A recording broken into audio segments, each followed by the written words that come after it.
O Conversas com Binder é um podcast de entrevistas, bate-papo e informação.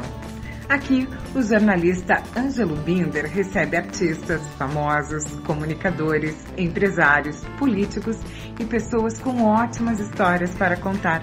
De segunda a sexta, sempre com um episódio para o seu dia ou noite, a qualquer hora, em qualquer lugar. O Conversas com Binder também conta com séries fixas, como a Conexão Brasil-Estados Unidos, com o publicitário Horácio Coutinho, direto da Califórnia, além do bate-papo sobre a história e curiosidades das novelas e filmes clássicos com o cineasta Luffy Stephan. O Conversas com Binder dedica uma parte importante da sua programação ao esporte, saúde e qualidade de vida. Ouça o podcast Conversas com Binder no aplicativo de sua preferência ou ainda no site comandonews.com.br.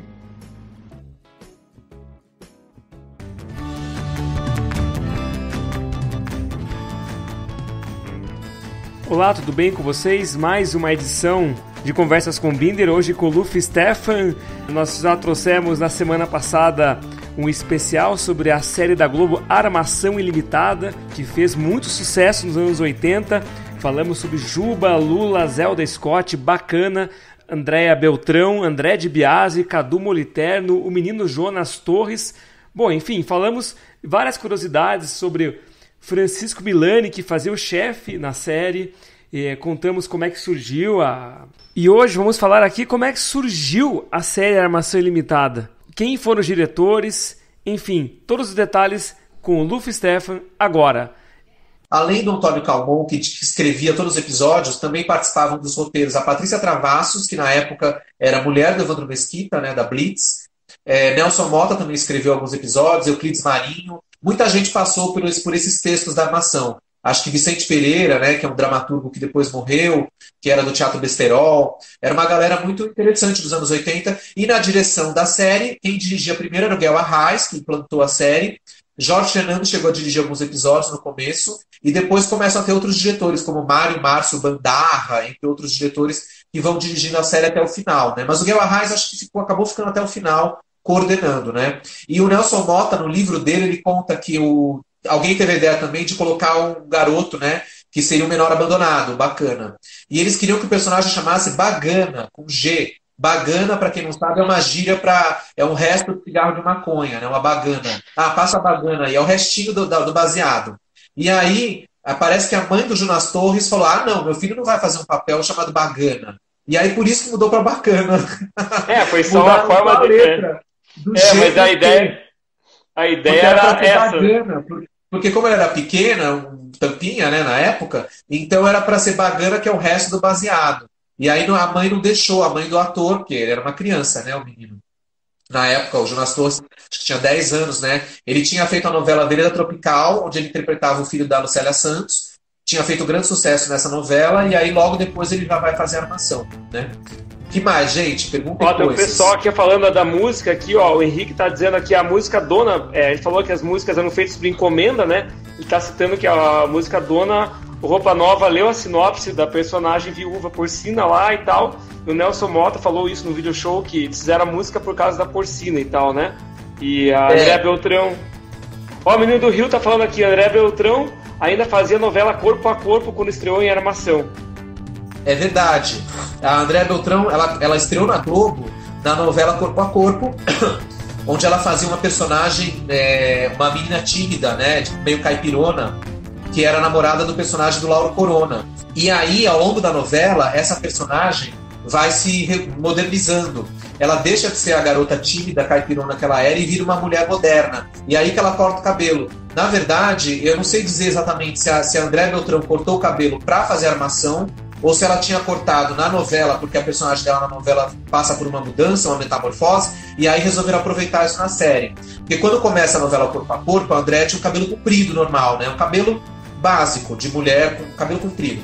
Era, como eu disse, uma personagem meio cunjona, meio caipirona, que ao longo da novela ela vai se libertando, vira uma outra mulher, vira uma mulher moderna, e ela termina bem moderninha, já com esse cabelo e tal. Ela ficou na novela até o final, já com esse cabelo curto. Então, quer dizer, ela começou a gravar a Armação é o que ele falou. Ela ainda estava gravando a novela Corpo a Corpo. A novela terminou em junho, né, daquele ano, a Armação já estava no ar, né? Então, ela emendou um trabalho no outro. Né? E vale dizer que Corpo a Corpo, quando acabou, a novela que entrou no ar foi Rock Santeiro. Rock né? Santeiro, sim, exatamente.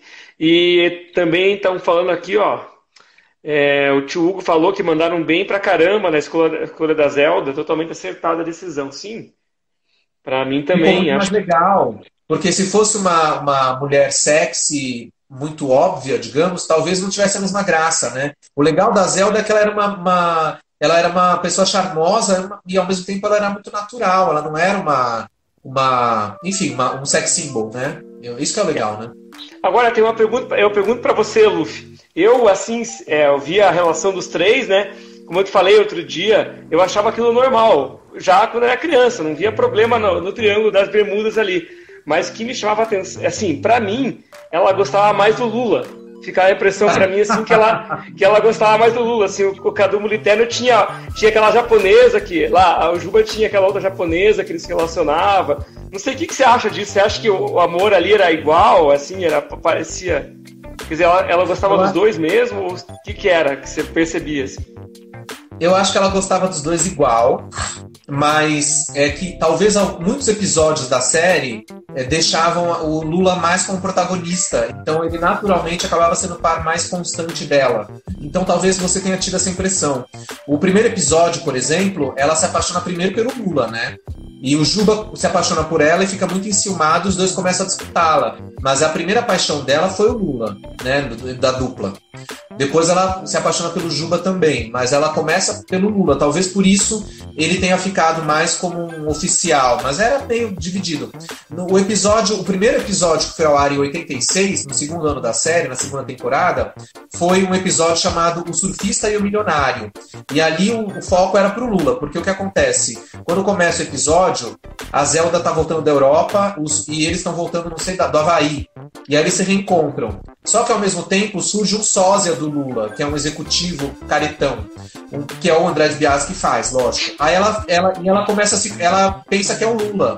E esse cara começa a seduzi-la, né? Ele se aproveita da situação para seduzi-la. Então, nesse episódio, por exemplo, ela vive um triângulo entre o Lula e o cara que é o sósia do Lula. Aí o Juba nem aparece.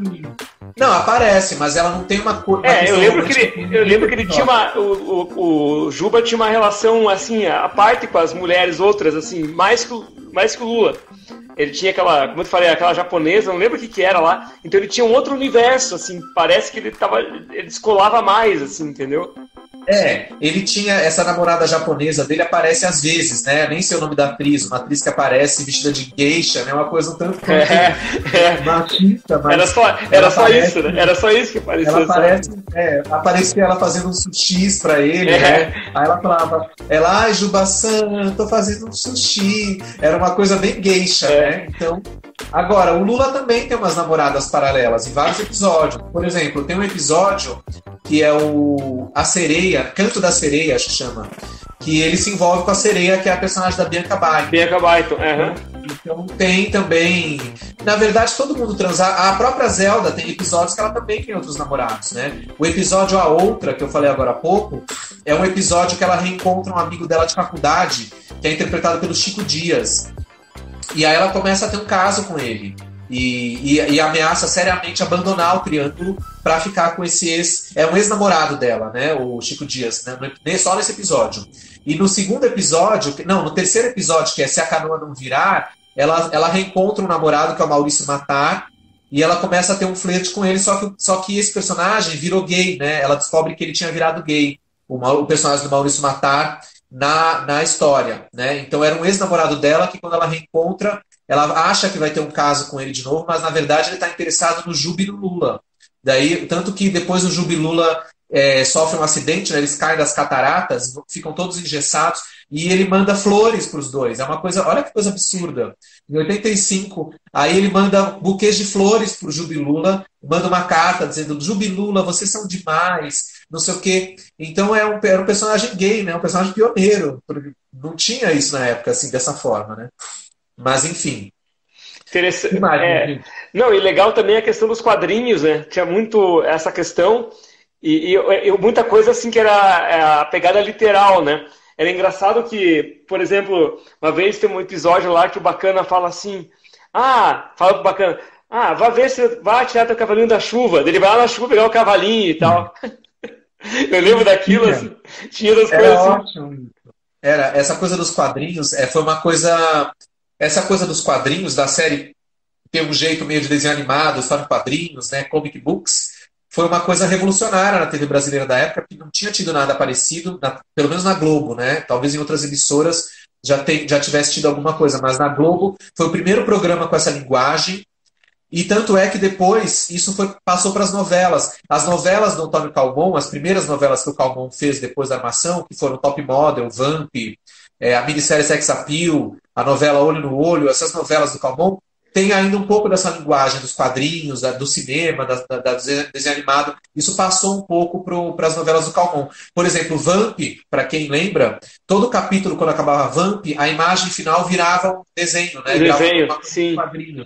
Virava um efeito como se fosse uma história em quadrinhos. Então, essa linguagem passou para as novelas. O Henrique está falando da novela Dono do Mundo. Não, mas aí o Dono do Mundo não tem tanto a ver com a live de hoje. Não, mas é uma novela... Vamos fazer um dia, novela interessante, ela tá em alta ainda, hoje em dia. Ele tá falando do Dono do Mundo e Carrossel. Que foram novelas rivais na época, né? Foram, abertura, exatamente. Né? Foram rivais. A mesma época. Agora, eu queria falar uma coisa. O Albino lembrou eu falei a gente mostrou a trilha sonora 1 da Armação, agora eu vou mostrar a 2. Isso, vamos lá. Também. Que ano que é essa é o aí? disco 2. De que ano que é esse aí? Esse daqui deve ser do ano seguinte, deve ser 86. Deixa eu ver aqui. 80 e... Não, 88. 88? Nossa, que esquisito. 88. Então quer dizer que eles lançaram o primeiro disco em 85, aí em 86 e 87 não teve nada, e em 88 lançaram esse disco, que na capa estão os três, aí já tem a foto deles, né? Essa é uma foto clássica do elenco principal de Armação. Você já vê que o cabelo da Zelda já tá grande, né?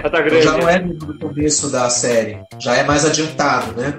E aqui o que a gente tem? Lado A, tema de Armação Ilimitada, Ari Mendes, que é o tema de abertura, né? Aquele...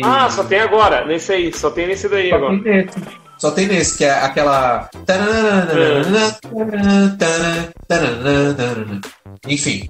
Depois, Que País é Este? Com Legião Urbana. Olha isso, gente. Pesado. Pra época, assim, bom ter. Depois tem uma música que eu adoro, Quadrinhos, com a banda Picassos Falsos. Conheço. A música chama Quadrinhos. É muito legal, que é uma coisa assim... Como é que é? A carta que você escreveu... Não me disse a verdade. Duvidando da realidade. Sou desempregado, vagabundo, dormindo no meu coração. Enfim, é ótimo. Depois tem Terceiro, com o Traje a Rigor. Mais uma música do Traje a Rigor. Outro disco tinha Nós Vamos Invadir Sua Praia. Depois tem Andar no Céu, com Evandro Mesquita. E depois tem Os Olhos de Zelda Scott, com Joe, ou então Joe Eutanásia, né? Ele morreu, né? Morreu já, né? Ele morreu. Joe Eutanásia, pra quem não lembra, foi um grande cantor pop do Brasil nos anos 80. Eu adorava ele. Ele ia no Chacrinha, ia no Globo de Ouro. Teve uma época que falaram que ele namorava a Xuxa, mas não sei se era boato, né? Morreu jovem, né? Morreu bem novo. Morreu jovem. Nem sei qual foi a causa. Acho que foi acidente de carro, se não me engano. Joe Eutanásia ou Joe. Aqui ele canta a música Os Olhos de Zelda Scott, que é uma música feita especialmente para um episódio da série do ano de 86, que é Os Olhos de Zelda Scott, que é um episódio que, por sua vez, é uma sátira de um filme ótimo dos anos 70, que é Os Olhos de Laura Mars, um filme com a Faye Dunaway, onde ela interpreta uma fotógrafa de modas e ela começa a ver assassinatos no olho dela, ela prevê assassinatos, né? Você já viu esse filme, Ângela? Não, não vi. Isso eu não vi. Gente, você e todo mundo aqui, vejam urgente esse filme. É uma história do John Carpenter, mas o filme não é dirigido pelo John Carpenter. Eu não lembro agora o diretor. Mas é a Faye Dunaway. Ela fotografa e toda vez que ela vai pegar a câmera, ela vê um assassinato no olho dela, que é um assassinato que vai acontecer. Ela começa a ter premonições de assassinatos. Sim. Então o filme é Os Olhos de Laura Mars. Esse episódio da Armação fez uma sátira, então é Os Olhos de Zelda. Então a Zelda começa a ver assassinatos também. Só pra lembrar que o do Henrique tá falando aqui que ele lembra de uma versão tosca que a dupla fez, que eles gravaram Juba e Lula, mas daí teve um álbum Juba e Lula, que eles gravaram Beast Boy, que era uma versão tosca, do Beach Boys, assim, que era aquela, como é que é? Surf é que eu sei, sabe?